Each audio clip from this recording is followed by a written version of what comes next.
नमस्कार दोस्तों।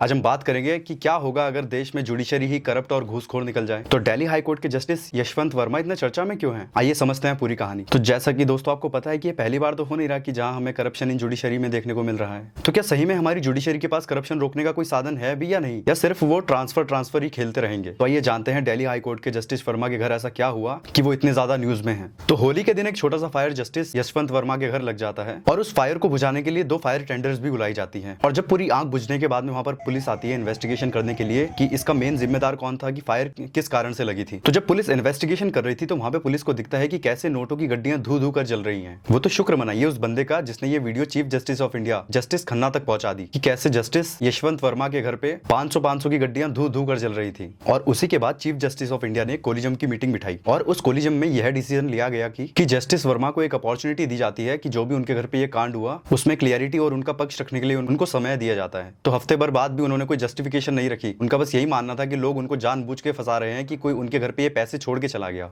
और इसी के बाद चीफ जस्टिस ऑफ इंडिया की कोलिजन ने 2 बड़े डिसीजन लिए। पहला कि जस्टिस वर्मा को उनके पेरेंट कोर्ट यानी कि इलाहाबाद कोर्ट में वापस से भेजा जा रहा है, और दूसरा कि जस्टिस वर्मा की इन हाउस इंक्वायरी चलती जाए। अब मुझे पता नहीं ये इन हाउस इंक्वायरी क्या होती है, क्योंकि इन हाउस इंक्वायरी में तो हमको पपलू और जुमला ही दिखाया जाता है, और जैसे जैसे दिन बीतेंगे उस हिसाब से उनका केस भी ऐसे ही क्लोज कर दिया जाएगा। और आपको जानकर हंसी आएगी कि ये वही जज साहब हैं जो कुछ दिनों पहले यूपीआई की तारीफ कर रहे थे और यह कह रहे थे कि यूपीआई के आने से देश में ब्लैक मनी बहुत कम हो चुकी है। और आप मानेंगे नहीं कि इनके खुद के घर से 15 करोड़ से ज्यादा रुपए निकले हुए हैं। और जैसा कि आपको पता होगा कि इंडिया में आज तक किसी भी जज को इम्पीच या फिर कन्विक्ट नहीं किया गया है फॉर करप्शन इन इंडिया। जब भी किसी पर करप्शन या फिर धोखाधड़ी के चार्जेस लग जाते हैं या तो वो रिटायर्ड हो जाता है या फिर रिजाइन कर देता है। तो क्या आपको नहीं लगता कि देश में जुडिशरी को ज्यादा अकाउंटेबल होना चाहिए? और आपको जानकर ये हैरानी होगी कि 2015 में एक रिटायर्ड सुप्रीम कोर्ट जजेस ने यह स्टेटमेंट दी थी कि देश में 50% से ज्यादा जुडिशरी करप्ट है। और एट द एंड तो मैं बस यही कहना चाहूंगा कि होपफुली हमें जल्द ही पता लग जाएगा कि इतना कैश आया कहां से था। सोचिए कि एक जज अगर जो पूरी लाइफ टाइम भी अपनी जॉब करता है और उसकी सैलरी अगर जो 1,70,000 तक भी होती है, तो इतने पैसे अपनी पूरी लाइफ में भी नहीं